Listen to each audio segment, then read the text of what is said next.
যৌতুকৰ বাবে পুনৰ ৰাজ্যত বোৱাৰী হত্যা পত্নীৰ ৰহস্যজনক মৃত্যুক আত্মহত্যাৰ ৰূপ দিয়াৰ অভিযোগ স্বামীৰ বিৰুদ্ধে ৰাজ্যত পুনৰ বোৱাৰীৰ ৰহস্যজনক মৃত্যু এগৰাকী বোৱাৰীৰ ৰহস্যজনক মৃত্যুৱে জোকাৰিছে বিলাসীপাৰা চুৱাপাতা দ্বিতীয় খণ্ড গাঁও বোৱাৰীগৰাকীৰ ৰহস্যজনক মৃত্যুক হত্যাকাণ্ডৰ অভিযোগ পিতৃ পৰিয়ালৰ জানিব পৰা মতে 5 মাহ পূৰ্বে বিলাসীপাৰাৰ চুৱাপাতা দ্বিতীয় খণ্ড গাঁৱৰ আকলিমা খাতুনৰ বিবাহ হৈছিল গোৱালপাৰা জিলাৰ বগুৱান থানাৰ অন্তৰ্গত থেপকাই গাঁৱৰ জিয়াৰুল ইছলামৰ সৈতে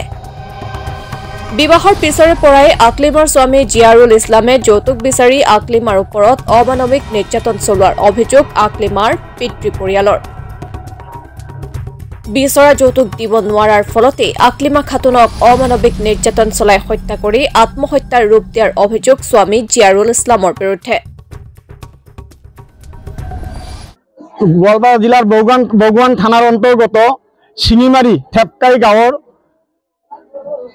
জিয়াৰুল ইছলাম দেউতাকৰ নাম হল আব্দুৰ ৰহিম এই জিয়াৰুলৰ লগত বিবাহ পাছত আবদ্ধ হয় বিবাহ পাছত আবদ্ধ হোৱাৰ পিছৰে পৰাই শাৰীৰিক মানসিক ভাৱে বহুত নিৰ্যাতন আৰম্ভ কৰে আৰু সেই নিৰ্যাতন মৰ্মে মানে তাৰ স্বামীৰ ঘৰৰ পৰা দেউতাকৰ ঘৰলৈ আহিব নিদিয়ে বিভিন্ন ধৰণৰ ভাবুকি দি আছিল আৰু এই ভাবুকি দি থকাৰ পিছতো সিহঁতে মানে এনেকুৱা মাৰপিট কৰি আছিলে যেন মানে ছোৱালীজনীক একেবাৰে মানে হত্যা কৰাৰ সিহঁতৰ পৰিকল্পিতভাৱে এটা মানে পৰিকল্পনা আছিলে আৰু সেই মতেই যোৱা ৰাতি সিহঁতে মানে ছোৱালীজনীক হত্যা কৰি এটা ফাঁসিৰ ৰূপ মানে দিয়াৰ চেষ্টা কৰি আছে মই বিশেষ কৰি গোৱালপাৰা জিলাৰ SP মহোদয়ক অনুৰোধ কৰিছোঁ যেন বগুৱান থানাৰ অচি মহাশয়ক আমি ইমান অনুৰোধ কৰাৰ পিছতো সেই দোষী কালপিত কেইটাক থানাৰ ভিতৰত ৰাখি আমাৰ পৰা আমি মানে যিখিনি আমি ইহঁতৰ পৰা সহযোগিতা বিচাৰিছিলোঁ আমাক পৰ্যাপ্ত পৰিমাণে সহযোগিতা কৰা নাই ঘটনাটা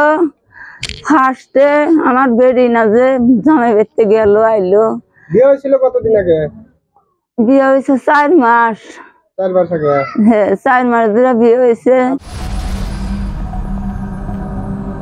বিলাসীপাৰাৰ পৰা Abdul মজিদৰ report my news any